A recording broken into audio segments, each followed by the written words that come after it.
ሰላም ጤና ይስጥልኝ እንደምን አምሽታችኋል የተከበራችሁ ተመልካቾቻችን ሳምንታዊ የመገናኛ ብዙሃን ዳሰሳ መርሃ ግብራችን ነው ከሰዓት ጀምሮ ወደ እናንተ የሚደርስ ነው የሚሆነው የዛሬ መርሃ ግብር አሰናድተን ወደ እናንተ ማድረሱ በኩል ደግሞ ቀሲስ ልሳነ ጽድቅና ሄኖክ ደሴ አብረናችሁ ቆይታ እናደርጋለን ካፍታ ቆይታ በኋላ መልሰን እንገናኝ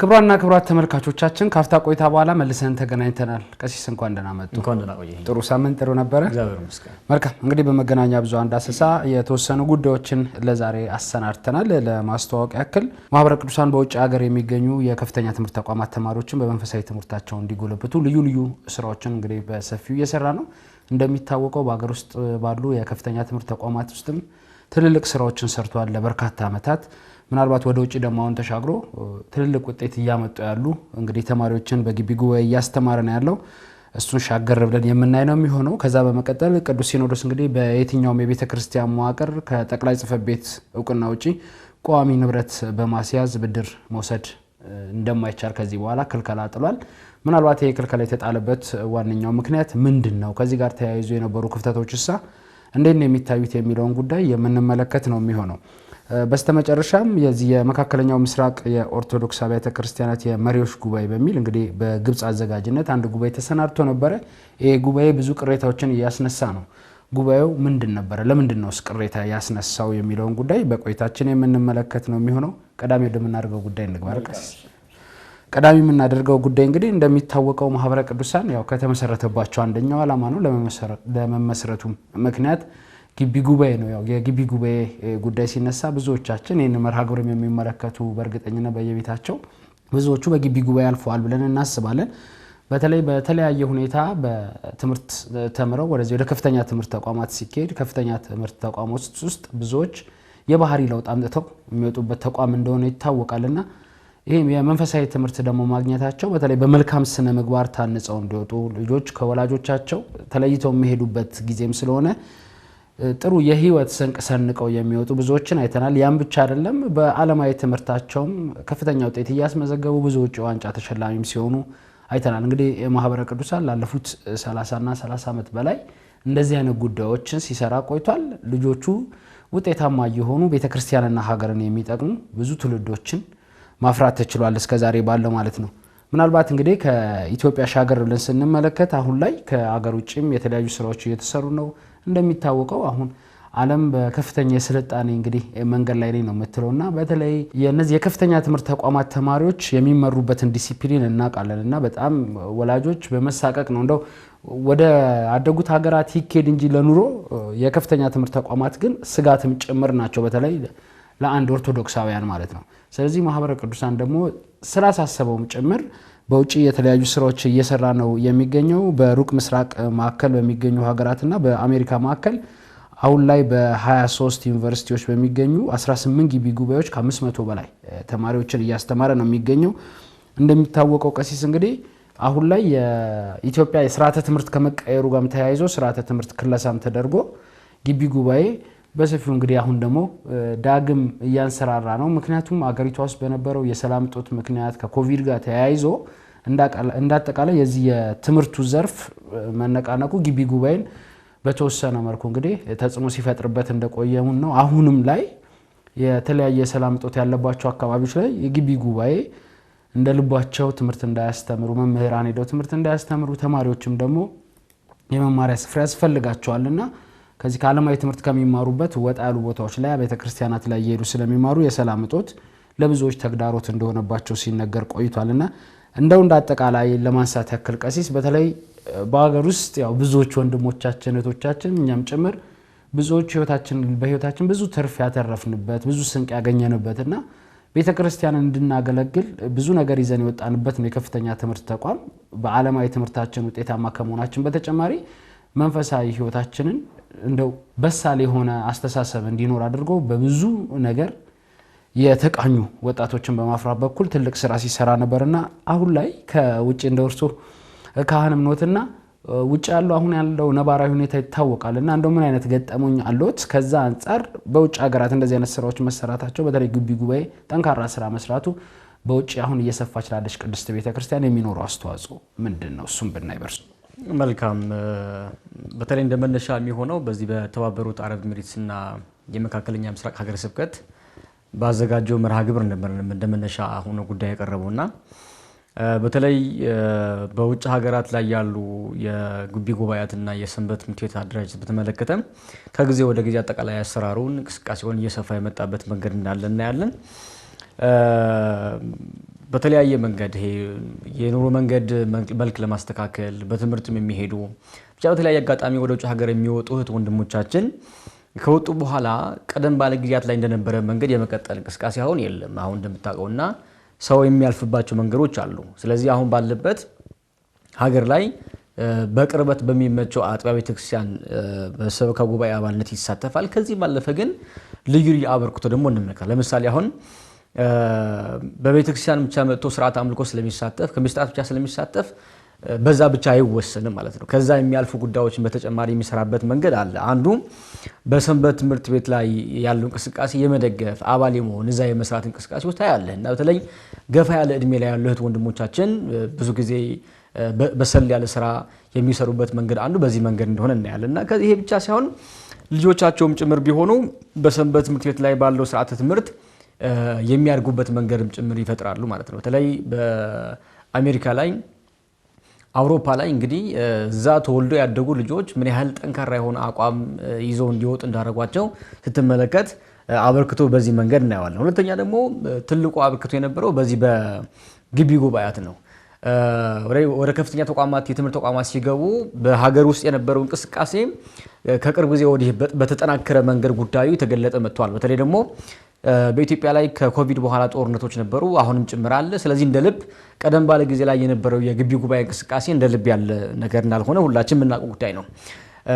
የሚገርምህ ግን ወደ ውጭ ሀገር ደግሞ ስታየው በተቃራኒ ያለው እዛ ደግሞ ያለውን የምቹነት መንገድ በመጠቀም ወደ ከፍተኛ ተቋማት የሚገቡ ልጆቻቸውን በግቢ ጉባኤያት እንዲታቀፉ በግቢ ጉባኤ ውስጥ ያሉ አጠቃላይ ስርዓተ ትምህርት እንዲሳተፉ እንዲማሩ በዛ ላይ አጠቃላይ ያላቸው መንፈሳዊ ህይወትም ጭምር እንዲያጠናክሩ የሚደረግበት መንገድ ትመለከታለህ ማለት ነው። ስለዚህ ቀደም ባለ ጊዜያት ላይ በሀገር ውስጥ የነበሩ እንቅስቃሴዎች አሁን ደግሞ በውጭ ሀገር ላይ ትመለከታለህ። ለምሳሌ አሁን ተተኪ ሰባኪያን የሚወጥበት አጋጣሚ አለ። እኔ ብዙ ጊዜ ስልጠና ሳትፍ ስለነበረ አይ ነበርና ያ ብቻ አይደለም ወደ ክህነት ዓለም የሚወጡ ወንድሞችም የመጡበት መንገድ በግቢ ጉባኤ እንደሆነ ታያለህና ጠንካራ የሚባል የግቢ ጉባኤ አንድነት እንዳለ ትመለከታለህ። ይሄ ለቀጣይ ጊዜ ደግሞ ለብዙዎች መምጣት ተስፋ አለው። አሁን ወደ ከፍተኛ ተቋማት የሚገቡ እህት ወንድሞች ብቻ አይደለም ጥቅሙ ከክርስትና መልኩ ውጭ ያሉ እህት ወንድሞቻችን ወደ ክርስትና ጭምር እንዲመጡ እንዲሳቡ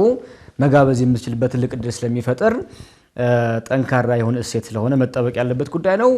ሌላ ደግሞ ከሰንበት ትምህርት ቤት በማህበረ ቅዱሳን ከሚመራው የግቢ ጉባኤ አንድነት ደግሞ ባለፈ በተለያዩ ማህበራት የሚሳተፉ እህት ወንድሞች ደግሞ አሉ። የሚገርምህ ማለት ይሄ መንፈሳዊ አበርክቶ በተለየ መንገድ በአንድ ቦታ በሁለት ቦታ ብቻ ሳይወስን የሚያበረክቱ ደግሞ አሉ። ይሄ ደስ የሚያሰኝ ሊበረታታ የሚገባ ጉዳይ ነው። ከርዕሰ ጉዳይ ካነሳ ነው አንጻር ስትመለከት በተለይ በዚህ በመካከለኛ ምስራቅ ሀገረ ስብከት ላይ አንድ የተከናወነ ጉዳይ ነበረ። ጉዳይ ምንድነው?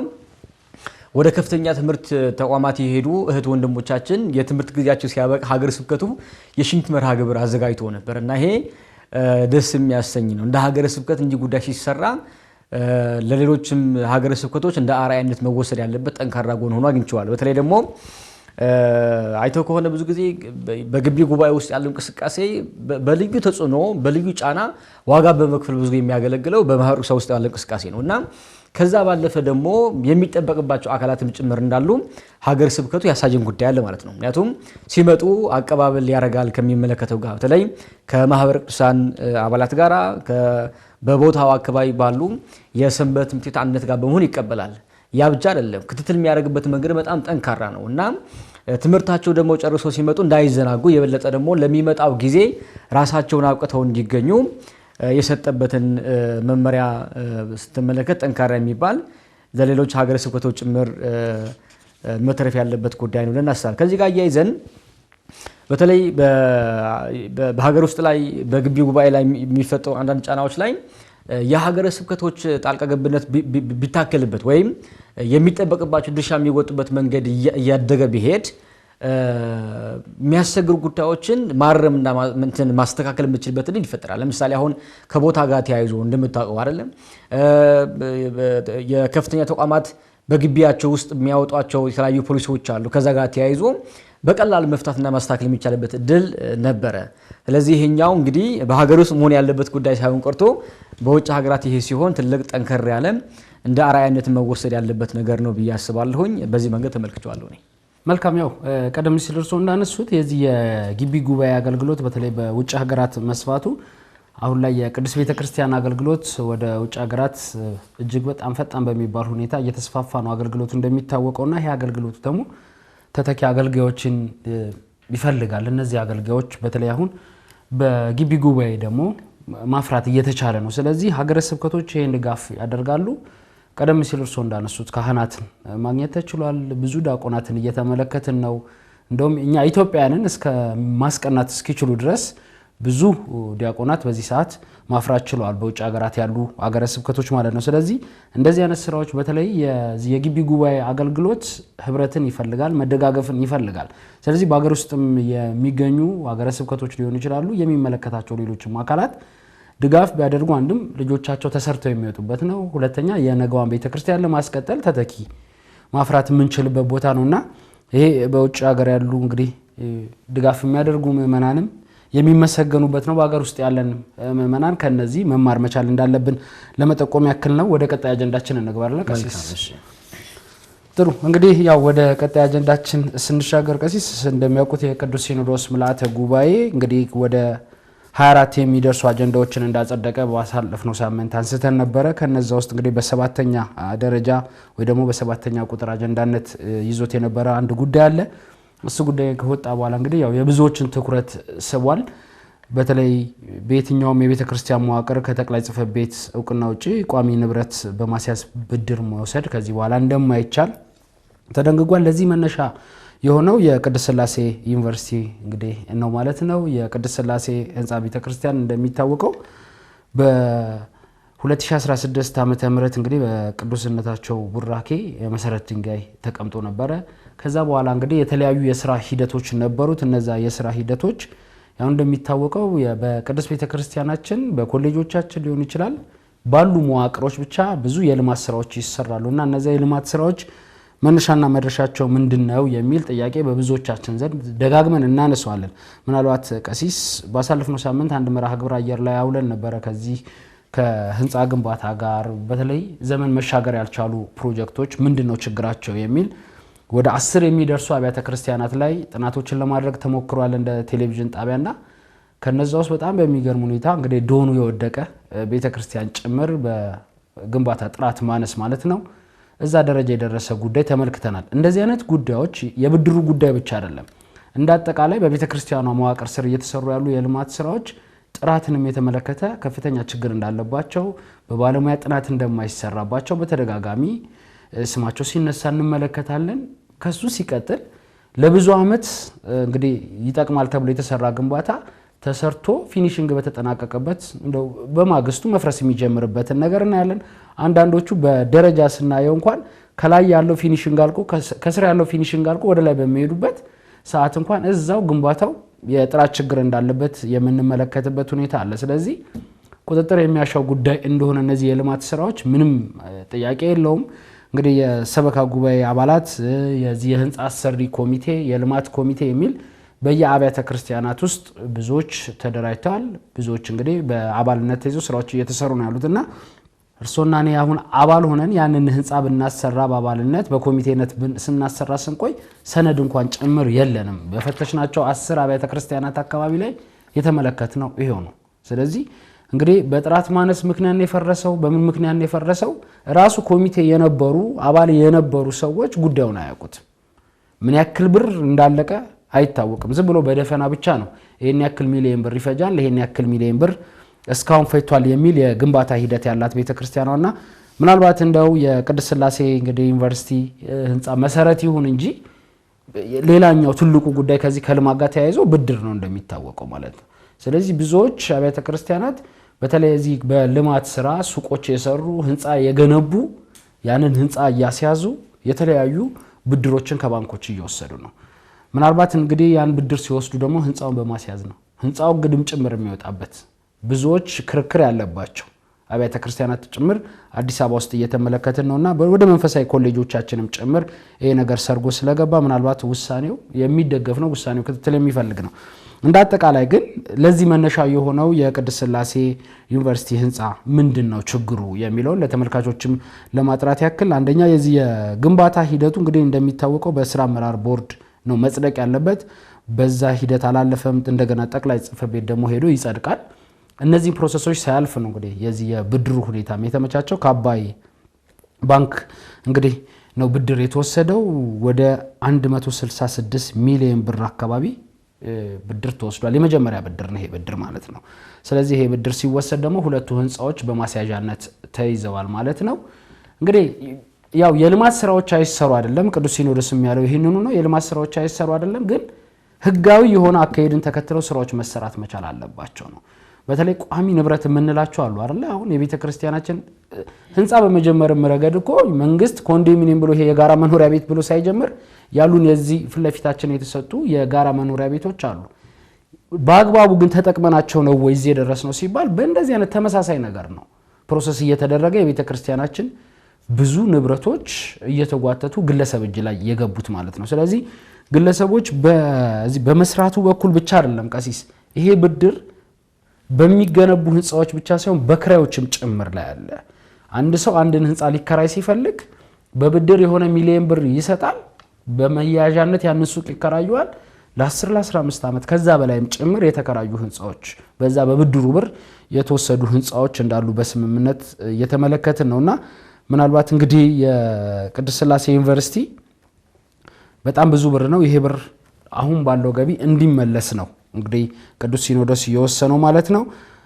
በአጠቃላይ እነዚህ ህንፃዎች መቀጠል የለባቸውም አይደለም። ህንፃው ዩኒቨርሲቲ ከሚያገኘው ገቢ መቀጠል አለበት። ነገር ግን ይህን ብድር በአስቸኳይ መልሶ ጉዳዮችን በጥራት ማየት በተገቢው መንገድ መከታተል የሚችል ኮሚቴም እንዲዋቀር ጭምር ነው ቅዱስ ሲኖዶስ የወሰነው። ምናልባት እንግዲህ ያው ወደ ሌሎች ጉዳዮች ከብለል እያደረግን ሄደን እነዚህ ጉዳዮች ግን ያው ዩኒቨርሲቲው መነሻው ነው በየትኛውም ሀገረ ስብከት መርመሪያ እንዲሰጥና ከዚህ በኋላ የትኛውም የልማት ስራ ሲሰራ ማንኛውም መያዣ ተደርጎ የሚሰጠው በተለይ እነዚህ ህጋዊ ካርታ ያላቸው ህንፃዎቻችን ህጋዊ ካርታ ያላቸው አብያተ ክርስቲያናት ከዚህ በኋላ ፋይላቸውም ጭምር በጠቅላይ ቤተ ክህነት ጽሕፈት ቤት በኩል እንዲቀመጥና በዛ በኩል የሚያልፍ ሲኖር በህግ አግባብ መሰረት ወደዛ እንዲያልፍ የሚል አቅጣጫ ነው የመጣው ማለት ነው። ምናልባት ቀሲስ እንግዲህ በየደረስንበት አጥቢያ ላይ የልማት ስራዎች እየተሰሩ ነው። ትላንትና በስፋት የያዝናቸው ቦታዎች ወደ ልማት ስራ አልገቡም ብለን በተደጋጋሚ ጥያቄ ስናነሳባቸው ነበርን። በአመት አንዴና ሁለቴ እንኳን መርሃ ግብር አክብረንባቸው ሌላውን ጊዜ የብዙ ነገሮች እንግዲህ መከናወኛ ቦታ ሆነው የጥምቀት ቦታዎቻችንን ሁሌ የምናነሳባቸው የመስቀልና የጥምቀት ማክበሪያ ቦታዎቻችንን ሁሌ የምናነሳባቸው የልማት ስራዎች አልተሰሩም ነው። አሁን አገሪቷ ወይ ደግሞ አዲስ አበባ ከተማም ካለችበት የልማት እንቅስቃሴ አንፃር የልማት ስራ የሚደገፍ ነው። ምክንያቱም ባዶ ቦታ ካለ የሚከተለውን ነገር እያየን ስለሆነ ማለት ነው።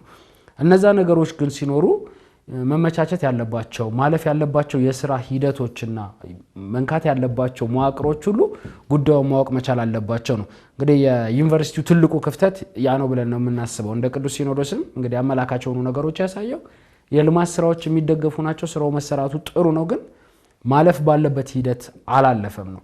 ስለዚህ ማሳጃ የምናደርጋቸው ህንፃዎች በራሱ ጥናት የሚደረግባቸው ነው ወይ? አንዳንዴ ቀሲስ ብሩን ስንመለከተው በጣም የማይረባ ብር ነው የምናስይዘው ቦታ ግን ራሱ ህንፃው ተከራይቶ ያንን ብር ማምጣት የሚችለው ብር ለመበደር እንደ 1 ሚሊዮን 2 ሚሊዮን ብርም ለመበደር በዚህ ሰዓት ህንፃ ያስይዛሉ። ግን ህንፃው ላይ ያለው ክራይ ካልኩሌት ቢደረግ ከዛ በላይ ነው የሚሆነው። ስለዚህ እንደዚህ አይነት ጉዳዮች እኔ እንደ ቅዱስ ሲኖዶስ እንግዲህ ከዚህ በኋላ ትኩረት ተሰጥቶታል፣ ግን ኮሚቴም ተዋቅሮም ስራዎች መሰራት መቻል አለባቸው ይመስለኛል። ሌላኛው ጉዳይ ቀሲስ እኔ አበዛውኝ እንግዲህ ይጨምራሉ። ምናልባት ከሰሞኑ ከሰራነው መርሃ ግብር ላይ የታዘብነው አንደኛው ጉዳይ ምንድነው? በቤተ ክርስቲያኑ መዋቅር ስር የልማት ስራዎችን የሚከታተል ፍቃድ የሚሰጥ አካል አለ። ለኮሌጆቹም ይሁን ለአብያተ ክርስቲያናትም ይሁን። ግን አብዛኛው እንግዲህ አንድ ቤተክርስቲያን ተሰርቶ ዶኑ እስኪወድቅ ድረስ ያለውን ሂደት መጥቶ ማንኛውም የቤተክርስቲያን መዋቅር አይቶን አያውቅም የሚል ነው ኮሚቴዎቹ እንግዲህ ያነሱት ሐሳብ። ስለዚህ ምን ያክል ክትትል ያደርግባቸዋል፣ ፍቃድ የሚሰጣቸው ለነማን ነው የሚለውን ጉዳዩ ላይ አይታወቅም። ስለዚህ አብያተ ክርስቲያናት ላይ የሚሰሩ መንፈሳዊ ኮሌጆቻችን ጋር የሚሰሩ በመዋቅሮቻችን የሚሰሩ የልማት ስራዎች ራሱ ጉዳዩን የያዘው ባለሙያ ጉዳዩን የያዘው ኢንጂነር ባለሙያው የተረጋገጠ ነው ወይ ራሱ የሚለው ነገር በጣም ጥያቄ የሚያስነሳ ነገር ነው። ትንሽዬ ብር ስለተገኘ ብቻ ጉዳዩ ቶሎ በአፋጣኝ እንዲከናወን ይደረጋል። ከዛ እንግዲህ የጥራት ችግር ይነሳል፣ የሚፈርሰው ይፈርሳል። ከዛ በኋላ ደግሞ እድሳት የሚባለው በአንድ ዓመት ውስጥ የሚታደሱ ጭምር የልማት ስራዎችን አይተናል። ስለዚህ እንደዚህ አይነት ጉዳዮችን የሚመለከተው አካልም ትኩረት ሰጥቶ እንዲከታተል ይሄ ትልቅ ማሳያ ነው ብዬ የማስበው። የሚባክነው እንግዲህ የበጀት አይነት የሚባክነው የቤተክርስቲያናችን ሀብት በየአጥቢያው እጅግ በጣም የተትረፈረፈ ነው። አንዳንዱ አጥቢያዎች ላይ ዕጣንና ጧፍ አጥተው የሚቸገሩ አጥቢያዎች እንዳሉ እናውቃለንና ከነሱ ጋር ተያይዞ በጣም ትልልቅ ሜጋ ፕሮጀክቶችን ሁሉ የሚያከናውኑ አገረ ስብከቶች ላይ የሚከናወኑ ብዙ ፕሮጀክቶችን እየተመለከትን ያለነው። እነዛ እንግዲህ አሁን ጥናት የሰሩ የሉም አይደለም፣ ጥናት ሰርተው አዋጪ የሆኑ ፕሮጀክቶችን ተግባራዊ የሚያደርጉ ብዙዎችን አይተናል። እና ይርጋለም አርሴማን ስናነሳ ቆይተናል። በከተማ አስተዳደሩ ጭምር የተመሰገኑ ትልልቅ ለማህበረሰቡም ለምእመናን እንደገና ለአካባቢው ማህበረሰብ የሚጠቅሙ ትልልቅ ፕሮጀክቶች ተግባራዊ ሲደረጉ አይተናልና ይሄም ዩኒቨርሲቲውም ራሱ እንደዚህ አይነት ፕሮጀክቶች ሲነደፍ ይሄ ፕሮጀክት ምንድነው የሚይዘው፣ ህንጻው ቀጣይ ምንድነው የሚሰራበት አይደል፣ እሱን ማወቅ መቻል አለብን ብለን እናስባለን። በየቦታው ያሉ የቤተክርስቲያናችን እንግዲህ ህንጻዎች እነዚህ ምንድነው ውስጥ የሚሰራባቸው ስራዎች ነው የብዙዎች ቅሬታ እየተነሳ ያለው አይደል፣ ማን ነው የሚከራያቸው ነው ከተሰሩ በኋላ። ስለዚህ እነዚህ ጉዳዮችም የሚያጠራ ጉዳይ ነው የመጣው። ይበል የሚያስብል ነው። ቀሲስ አሰፋውኝ እርሶ የሚጨምሩት ነገር ምንድነው የታዩት? በተለይ አሁን ከፍተኛ የሆነ የልማት እንቅስቃሴም ስላለ ለሌሎችም መማሪያ ነው ብዬ አስባለሁ ይሄ ዩኒቨርሲቲ። ጠቃሚ ጉዳዮችን አንስተሃል። እነሱ ባለመድገም ለማለፍ ሞክራለሁ። በተለይ በቅዱስ ሲኖዶስ ምልዓተ ጉባኤ ሳይወሰንና ሳይፈቀድ የትኛውም ቋሚ ንብረት በማስያዝ ብድር መውሰድ እንደማይቻል ያው ውሳኔ ተላልፏል። ያ ብቻ አይደለም፣ ለሁሉም አህጉረ ስብከቶችም ጭምር መመሪያ እንዲተላለፍ ነው ጉዳይ የቀረበውና ምናልባት ይህ ውሳኔ ከመምጣቱ አስቀድሞ ያጣናቸው ጉዳዮችን በተወሰነ መንገድ መጥቀስ የሚያስፈልግ ይመስለኛል። በእርግጥ ብዙ ጉዳዮች አንተ አንስተሃል። የሚገርምህ በዚህ በአምስተኛ ደረጃ ከተጠቀሱ ጉዳዮች መካከል አንዱ ያልተገቡ ብድሮች ነው የሚለውና ምናልባት የሚያሻማ ጉዳይ እንዳያመጣ በደንብ አብራርቶ ነገሮች ማስቀመጥ የሚያስፈልግ ይመስለኛል። ምክንያቱም የተገባ ብድር ካለ ያ የተገባ ብድር አስፈላጊነቱ የሚገለጽበት መንገድ በጣም ግልጽ ነው መቀመጥ አለበት። ምክንያቱም በዚህ ሽፋን ግለሰቦች ወንጀል ለመስራት ይመቻቸዋል። አሁን እንዳለፍንበት እንደመጣንበት መንገድ ነው። የቅድስት ሥላሴ መንፈሳዊ ዩኒቨርሲቲ በዚህ መንገድ ጉዳይ አጋጥሞት ከዛ በኋላ ወደ ውሳኔ ይምጣ እንጂ ቀደም ያለ ጊዜያት ላይ ብዙ ሀብት እንደባከነ ታውቃለህ በነበር ያው ይታወቃል። እናንተም በመርመራ ባለፈው የሰራችሁበት አለ፣ በየአጥቢያችን ደግሞ እናውቀዋለን በነገር ላይ። ስለዚህ ያጣናው አጠቃላይ የባከነው ሰው ኃይል አለ፣ የባከነው ገንዘብ አለ። እንዲሁም ደግሞ ያለምንም በቂ ጥናት በቂ ባለሙያ አቅም ተልካሻ ነገር ብቻ ተክሎ የታለፈበት መንገድ ደግሞ አለ። በኋላ 4-5 ዓመት እኮ አገልግሎት መስጠት የማይችልበት መንገድ የተፈጠረበት እና ያን ሁሉ ነገር ነው እያባከን የመጣ ነው። ምናልባት ብዙ አብያተ ክርስቲያናት ሊሰራ የሚችል ገጠር ላይ ለብዙ መንፈሳዊ ትምህርት ቤቶች ግብአት መሆን የሚችል አቅም ነው ያባከን ነው እና ያንን ያስቀራል የሚል ነው እንግዲህ ውሳኔው የምንመለከተው። በተለይ ከዚህ ጋር ተያያዥነት ያላቸው ጉዳዮች ብናይ ጥሩ ይመስለኛል። አንደኛ ከኪራይ ጋር የተያዙ ጉዳዮችም ምናልባት በዚህ ጋር ተያይዞ ብናያቸው አስባለሁኝ። ምን መሰለህ፣ አንዳንድ ቦታ ላይ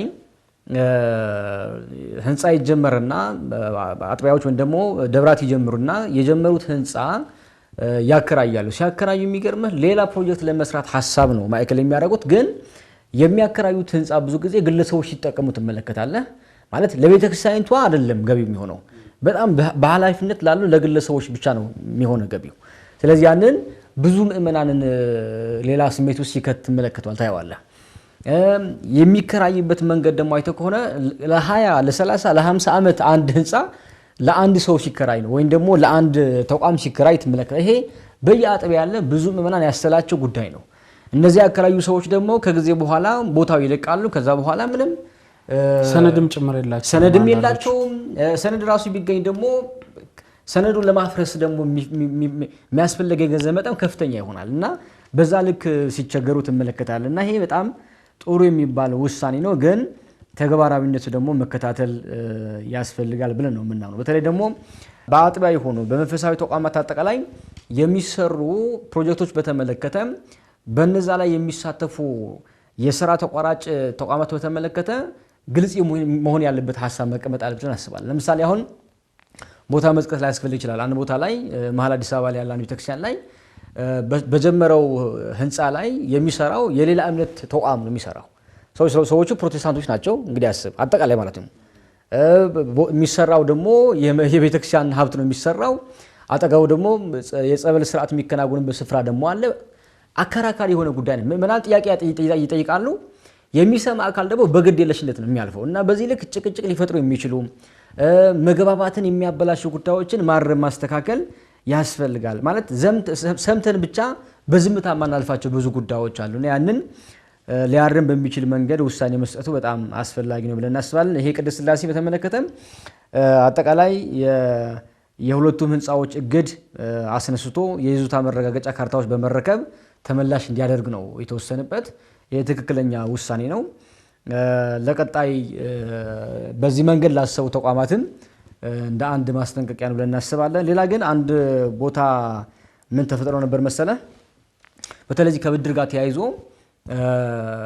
ጥቂት ባንኮች አጥቢያዎች ያሉ አገልጋዮች ብድር የሚወስዱበት መንገድ አመቻችተው ነበረ እና አንዳንድ አለቆች ወይም ደግሞ በእልቅና በኃላፊነት ውስጥ የነበሩ አንዳንድ ግለሰቦች ሌሎች በኃላፊነት ማነው በአገልግሎት ውስጥ ያሉ አጠቃላይ ማህበረ ካህናት የሚወስዱት የነበረ የገንዘብ መጠን ሁለት ሰው አንድ ሰው ነው የወሰደው፣ አጠቃላይ ሰብሰብ አድርጎ ማለት ነው።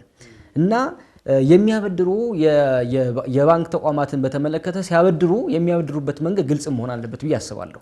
ምክንያቱም ጸሐፊ አለቃ ብቻ መውሰድ የሚችልበት እድል መፈጠር የለበትም።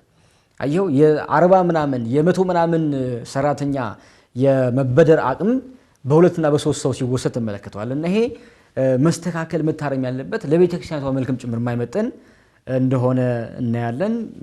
ጥሩ ውሳኔ ነው። በዚህ መንገድ እንግዲህ ተፈጻሚነቱ የበለጠ ደግሞ ሲተገበር ውጤቱ መልካም ይሆናል። መልካም እንግዲህ ያው ከሰሞኑንም ስለሰራን እንደዚህ ከልማት ጋር ተያይዞ እንደ አጠቃላይ በተለይ በመዲናችን አዲስ አበባ እየተከናወኑ ያሉ ፕሮጀክቶች ምንድናቸው? ከ10 ዓመት በላይ ሁሉ ያስቆጠሩ ያልተጠናቀቁ አሉና በተለይ እነዚህ የምእመናንን እጅ የሚጠብቁ ፕሮጀክቶችም ያው ታሳቢ ተደርገው ብዙ ቦታዎች ላይ ይሰራሉና ከዚህ ጋር ተያይዞ ደግሞ በተጀመሩ ጅምሮች እንዳሉት የብድር ሂደቶች ይኖራሉ።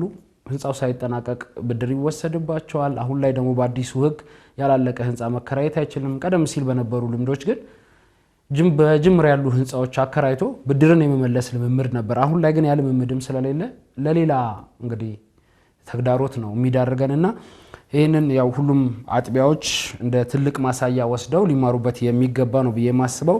ወደ መጨረሻ አጀንዳችን እንግባለን። ቀሲስ ጥሩ እንግዲህ ያው የመጨረሻ አጀንዳችን ወደ ሀገረ ግብጽ ነው ይዞን የሚሄደው። በመግቢያችን ላይ ለመጠቆም እንደሞከር ነው እንግዲህ የዚህ የመካከለኛው ምስራቅ የኦርቶዶክስ አብያተ ክርስቲያናት የመሪዎች ጉባኤ በሚል የተካሄደ አንድ ጉባኤ አለ። እንግዲህ እሱ ጉባኤ እነዚህ አሃት አብያተ ክርስቲያናት ነው የሚሳተፉበት። ባለፉት ጊዜያቶች ግን ከዚህ ከአሃት አብያተ ክርስቲያናት ደግሞ ራሳቸውን ገንጥለው የመካከለኛው ምስራቅ የኦሪየንታል ኦርቶዶክስ አብያተ ክርስቲያናት በሚል በየጊዜው ውይይቶችን እያካሄዱ ነው ያሉት። በተለይ ደግሞ ይህን ጉባኤ በበላይነት እየመራች ያለችው ግብጽ ነችና እንግዲህ ግብጽ በበላይነት ስትመራው የራሷ የሆኑ ዓላማዎችን እያራመደችበት ነው ይህን ጉባኤ የሚል የተለያዩ ጥያቄዎች ሲነሱ ቆይቷል። ከዚህ ቀደም ኢትዮጵያ ጭምር ጥያቄውን አንስታለች። ለምንድን ነው ሌሎቹን ያገለለ ጉባኤ የሚካሄደው ሲባል ብዙ ጥያቄዎች ሲነሳባቸው የሰጡት ምላሽ ነበረ። በተለይ እንግዲህ ያው እንደሚታወቀው ግብጽ፣ ሶሪያና አርመን ናቸው ይህንን ጉባኤ እያደረጉ ያሉት። አሁንም በቅርብ እንግዲህ ይህ ጉባኤ ተካሂዷል። በቅርብ ከተካሄደው ጉባኤ እንኳን ወደ ኋላ መለስ ብለን ስንመለከት ያው ጉባኤው ለምንድን ነው የሚካሄደው የሚለው ጥያቄ ሲጠየቁ ምላሽ የሚሰጡት ነገር አለ። አንደኛ የዚህ የመካከለኛው ምስራቅ ችግሮች ከሌሎቹ ስለሚለይ የሚሉ ነው። የአክራሪዎች ጉዳይ እኛ ጋር ያለው ጉዳይ ለየት ስለሚል ነው የሚል ጉዳዮችን ሲያነሱ ሰምተናልና ካስታወሱ ቀሲስ በተለይ ኢትዮጵያን የተመለከተ አንድ ጉዳይ ከዚህ በፊት እነዚህ ሶስቱ እንግዲህ አሃተንን የሚለው አብያተ ክርስቲያናት ባወጡት መግለጫ ላይ ተመልክተን ነበር። በተለይ በኢየሩሳሌም የሚገኙ የኢትዮጵያ ይዞታዎችን በተመለከተ ለግብጽ ይገባታል የሚል መግለጫ ማውጣታቸው ወይ ደግሞ እሱን የተመለከተ ውይይት ማድረጋቸው ከዚህ በፊት ተነስቶ ነበር። እንግዲህ ኢትዮጵያም ከዛ በኋላ መግለጫም ሰጥታለች ይመስለኛል 2015 አካባቢ ላይ ይሄ ጉዳይ በቅዱስ ሲኖዶስም ጭምር እንግዲህ በትኩረት ተሰጥቶ ተይዞ ነበር። ሂደቶቹ ከዛ በኋላ ያሉ ክትትሎች ምንድናቸው የሚለውን ጉዳይ እንግዲህ ማወቅ ባይቻልም ግን እንደዚህ አይነት ጅምሮች ነበሩት። የግብጽ ቤተክርስቲያን እንግዲህ ልዩ ልዩ ስራዎች ሰራለች። በተለይ በእስራኤል የሚገኙ የጥንታዊ ይዞታዎችን ለመንጠቅም ስራዎችን እንደምሰራ ደጋግመን ስናነሳ ነበርና እንደዚህ አይነት ጉባኤዎችም የሚያሳዩት እሱኑ ነው ብለን ነው የምናስበው። ምናልባት እንግዲህ በአምስተኛው የኢትዮጵያ ፓትርያርክ ብፁዕ ቅዱስ አቡነ ጳውሎስ እንግዲህ በዛ ጊዜ ማለት ነው እንደዚህ አይነት ጉባኤ ተካሂዶ ነው ምንድነው ይሄ ጉባኤ ለምንኛ መገለል ተፈለገ ሲብለው ጥያቄ በሚጠይቁ ሰዓት በጊዜ የነበሩ አባቶች ይሄን ያደረግነው አሁን ካለው ነባራዊ ሁኔታ እኛ ካለን አቀማመጥ እና እንደ መንበራችን ካለበት ቦታ አካባቢ ነው የሚል ነገር ነው ያነሱትና ምናልባት ቀሲስ እንግዲህ በዘንድሮ ዓመትም እንግዲህ ባሳለፍነው ሳምንት ጉባኤ አካሂዷል። በተመሳሳይ በዚህ ጉባኤ ላይ እንግዲህ የህንድ ኦርቶዶክስ ቤተክርስቲያን ከቅርብ ጊዜ ወዲህ በጣም እየተገለልኩ ነው ከመገለልም በተጨማሪ በሶስቱ ብቻ ሊታይ የማይችሉ አጀንዳዎች ሁላ እየታዩ ውሳኔ እየተሰጠባቸው ነው። ስለዚህ ይሄ መሆን የለበትም ስትል ቅሬታ አሰምታለች። ምናልባት ሌሎቹ አብያተ ክርስቲያናት ለምን ዝም አሉ? የኢትዮጵያ ኦርቶዶክስ ተዋሕዶ ቤተክርስቲያንን ጭምር ማለት ነው። እንደዚህ አይነት ጉባኤዎች ሲካሄዱ ያው ጥያቄ መጠየቅ መቻል አለብን። አሃት አብያተ ክርስቲያናት ተብሎ እስከተያዙ ድረስ የነዚህ የአሃት አብያተ ክርስቲያን አባላት የሆኑት ሁሉ መሳተፍ አለባቸው። እንደው እነሱ በሚያነሱት ልክ ከአካባቢያቸው ጋር ከዚህ ከአቀማመጣቸው ጋር ተያይዞ ያሉ ጉዳዮችን የሚያዩ ከሆነም እንግዲህ በዘንድሮ ላይ ደግሞ ትልልቅ ጉዳዮች ታይተዋል ነው ሁሉንም ማሟላት ባለበት ሁኔታ ተሟልተው ሰፊ ውይይት ሊደረግባቸው የሚገባቸው ጉዳዮችም ጭምር ታይተዋል ነው የሚለው ጉዳይ ነው የተነሳውና እንደው እንዳጠቃላይ ከዚህ ቀደም የተያዘ ጉዳይም አለ። ቀደም ስናነሳው የነበረው በ2015 ዓ.ም ስናነሳው የነበረው የኢትዮጵያ ይዞታም ጭምር በእነዚህ እንግዲህ አባላት እየተነሳ ነው ያለውና አሁን ላይስ ተነስቶ የተወያዩበት ምንድነው? እንደው ህንድን ብቻ የሚመለከት ጉዳይ ስለወጣ ነው ህንድ ቅሬታዋን ያቀረበችው ወይ መግለጫ የሰጠችው የሚለውን ጉዳይ መመልከት አለብን ብዬ አስባለሁ። እንዳጠቃላይ ቀሲስ ይሄን ጉባኤ እንዴት አገኙት? በተለይ የውጭ ጉዳይ መምሪያችን እንግዲህ እንደዚህ አይነት ጉዳዮችን በጥልቀት መመልከት መቻል አለበት። ምን አይነት ጉባኤ ነው ሊካሄድ የታሰበው? ጉባኤዎች ላይ መሳተፍ ያለበት እንዴት ነው? እነዚህ ዓለም አቀፍ ጉባኤዎች ላይ ከቅርብ ጊዜ ወዲህ ደጋግመን እያነሳኑ ነው እኛምና መሳተፍ አለብን። የተነሱ ዓለም አቀፍ ጉባኤዎች ላይ ደግሞ የኢትዮጵያ ኦርቶዶክስ ተዋሕዶ ቤተክርስቲያን ተነስታለች ወይ እንደው ጉዳይ ሆና ተነስታለች ወይ የሚለውን ጉዳይ አብሮ መነሳት መቻል ያለበት ይመስለኛልና እስካሁን ምንም ያለው ነገር የለም። የህንድ ቤተክርስቲያን ግን ቅሬታዋን አሰምታለች። እንዳጠቃላይ ይሄን ጉባኤ እንዴት አገኙት? ቤተክርስቲያንስ በቀጣይ በምን መልኩ ነው መከታተል ያለባት? ከ431 ዓመተ ምህረት በኋላ በተለይ ከጉባኤ ኤፌሶን በኋላ አጠቃላይ እነዚህ አብያተ ክርስቲያናትን በነገር ሃይማኖት አንድነት ያላቸው አብያተ ክርስቲያናት በ1967 ዓመተ ምህረት በኢትዮጵያ ቤተክርስቲያን አማካኝነት ነው እንግዲህ ለውይይት እንደገና የበቁት። እንግዲህ ከዛ በኋላ በተለያየ ጊዜ ተሞክሮ የውይይት መርሃ ግብራት ነበሩ። ምናልባት አሁን በመካከለኛ ምስራቅ ባለው ቤተክርስቲያናት መካከል የሚል ሐሳብ ተነስቶ ብዙ የሐሳብ መለያየት የፈጠረበት ዋናው ምክንያት ምንድነው?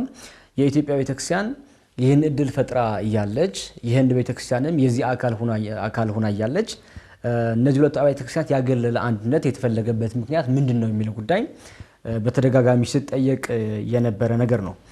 ምናልባት እንደ ጥያቄ በብፁዕ ቅዱስ አቡነ ጳውሎስም ተጠይቆ ደግሞ እንዲሁ የህንድ ቤተክርስቲያን በጠየቀች ጥያቄ መሰረት የሚቀርቡ ሐሳቦች አሉ። ማለት የመካከለኛ ምስራቅ ኦሪየንታል ቤተክርስቲያናት ህብረት የሚል ያስፈልገበት ምክንያት ራሳቸው የሚገልጹበት ሐሳብ አላቸው ትችት ሲቀርብባቸው። በርግጥ በትችት መንገድ ሲቀርብ የሚተች አካል ምንድነው የሚለው በተለይ የግብጽ ቤተክርስቲያን በበላይነት ልትይዝባቸው የምትፈልግባቸው መድረኮች ስላሉ ነው። ወይም ደግሞ ይሄ የመሪ መታየት እንደ መሪ ሆኖ የመታየት የበላይ ሆኖ የመታየት ልምምድ ለማምጣት ፈልጋን የሚል ትችት ይቀርባል። አይደለም ህብረቱ ያስፈልገበት ምክንያት አጠቃላይ ሶስቱ ማለትም አርመን፣ ሶሪያ፣ ግብጽ በዚህ መንገድ ህብረቱ ማድረግ ያስፈልገበት ዋነኛ ምክንያት በመካከለኛ ምስራቅ ላይ የነበሩ የአክራሪዎች እንቅስቃሴ በተመለከተ ነው። ያንን በጋራ የምንገታበት መንገድ ለማምጣት እንዲመች ነው ውይይት የምናደርግ የሚል ሀሳብ ቀርቦ ነበር። ሌሎች ሁለት ጉዳዮች ያቀርቧቸዋል፣ ግን ያን ያህል ሚዛን የሚደፋ ጉዳይ ሆኖ አታገኘውም። በተለይ ከትችት አንጻር አይተው ከሆነ አንደኛ የኢትዮጵያ ቤተክርስቲያን ካላት ጥንታዊነት አንጻር እንዲሁም ደግሞ ከያዘችው የምእመን ቁጥር አንጻር በዚህ ልክ መገለል አልነበረባት የሚል ሀሳብ ተነስቶ ትመለከቷል። ሁለተኛ ደግሞ ህንድ የምትሆን ያልተቋረጠ የትምህርትና የሐዋርያ ቅብብሎች መንገድ ላይ ያላት ቤተክርስቲያን ስለሆነች በደጉማ ትምህርት ላይ አንድ ከመሆናቸው አንጻር በተለየ መንገድ የሚያገል ነገር እስካልተፈጠረ ድረስ በዚህ ልክ ህንድን ያገለለ እንቅስቃሴ ውስጥ መግባት ያስፈለገበት ሁኔታ ግልጽ አይደለም ነው። ሌላ ደግሞ እንደ ሁኔታ ጉዳይ ከፍ በተለይ ከኢትዮጵያ ቤተክርስቲያን ጋር ጉዳይ ከፍ ያደረገው ምንድነው ከዴር ሱልጣን ጋር በተያያዘ ታሳውስ እንደሆነ እንግዲህ በ2015 ዓመተ ምህረት ጥቅምት አካባቢ ላይ ኢትዮጵያ ቤተክርስቲያን ያወጣችው አንድ አቋም መግለጫ ነበር። ምንድነው እነዚህ ሶስቱ አብያተ ክርስቲያናት አርመን፣ ሶሪያና የግብጽ ቤተክርስቲያን አጠቃላይ በዴር ሱልጣን ላይ ያለው የሚያከራክር ጉዳይ በተመለከተ ለግብጽ ወግነው ነው መግለጫ ያወጡት። ስለዚህ ቤተክርስቲያናችን ያንን ልክ እንዳልሆነ መስተካከል እንዳለበትና ያንን የግብጽ የበላይነትን የማስጠበቅ ሴራ ጭምር እንዳለበት የገለጸችበት መንገድ ታያለህና ይህንን የሆነ ደስ የማይል የሆነ የሚሻክር ነገር ያለው ነገር እንደሆነ ትመለከታለህ። በተለይ ቀደም ብሎ የነበረውን አንድነት አብሮነት የሚያስቀጥልበት መንገድ እንዳይፈጠር እንቅፋት የሆነ ጉዳይ እያደገ እንደመጣ ነው የምንመለከተው። በተለይ እንደምታስታውሰው እንግዲህ ትኩረት ያልተሰጠው ጉዳይ እንዳለ እናያለን። አንደኛ አጠቃላይ በነዚህ በስድስቱ አብያተ ክርስቲያናት ኤርትራን ጨምሮ ማለት ነው ምንድነው ያላቸውን የዶግማ ያላቸውን የትምህርት አንድነት ማስቀጠል የሚቻልበት መንገድ ማጠናከር የሚቻልበት መንገድ ነው አሁን መፈጠር የነበረበት። አሁን ግን የምታየው በዛ መንገድ አይደለም። ሁለተኛ ደግሞ ከጊዜ ወደ ጊዜ የክርስትና መልኩ እየተቀየረ መጥቷል። ዓለማዊነት ያው አለ በደንብ ዓለማውን ጎን ለጎን ደግሞ ጦርነቱ አለ እንደምታየው ነው። አክራሪነት ከፍተኛ በሚባል ቁጥር እየጨመረ መጥቷል እንደምታየው። ያ ብቻ አይደለም፣ እነዚህ ጥንታውያን አብያተ ክርስቲያናት ህልውናቸውን የማይቀበል አካል ከጊዜ ወደ ጊዜ በዓለም አቀፍ ተቋማትም ጭምር ቁጥር እየጨመረ እንደመጣ ትመለከታለህና ያንን ጫና ባለበት መንገድ ላይ አሁን እንዲያው የሚጠበቅባቸው የነበረ ምንድነው ህብረት ነበረ እና ያንን ሳይሆን ሲቀር ትንሽ ትኩረት እንዳልተሰጠው ትመለከታለህ። በእኛ ቤት በተመለከተ ግን በተለይ ከ2015 ጥቅምት በኋላ የተለየ ነገር ሲሰጥ አታየው። በተለይ እኛም በተደጋጋሚ ስናነሳ የውጭ ጉዳይ በተመለከተ እንደላላ እንደተዳከመ ነው በተደጋጋሚ ስናነሳ የነበረው። የኢትዮጵያ ቤተክርስቲያን የሚያጥላሉ የሚያክፋፉ እንዲሁም ደግሞ ቤተክርስቲያኒቷ ልትሳተፍባቸው ይገቡ የነበሩ ዓለም አቀፍ ጉባኤያትም ጭምር የተሳተፈችበት መንገድ አናሳ እንደሆነ ብዙ ስናነሳ ነበርና ያንን ትኩረት የተሰጠበት መንገድ ትንሽ ለውይይት የሚቀርብ ለነገ ደግሞ የማያዋጣ እንደሆነ እንመለከተዋለን። ከዚህ ጋር ያይዘን ከህንድ ጋር ደግሞ ካነሳ ነው የህንድ በሁለት መንገድ ነው የምናየው። አንደኛ ህብረቱ እኛ ጥንታውያን ቤተክርስቲያናት ያገለለ ነው እኛ ማካተት አለበት የሚል ይነሳል።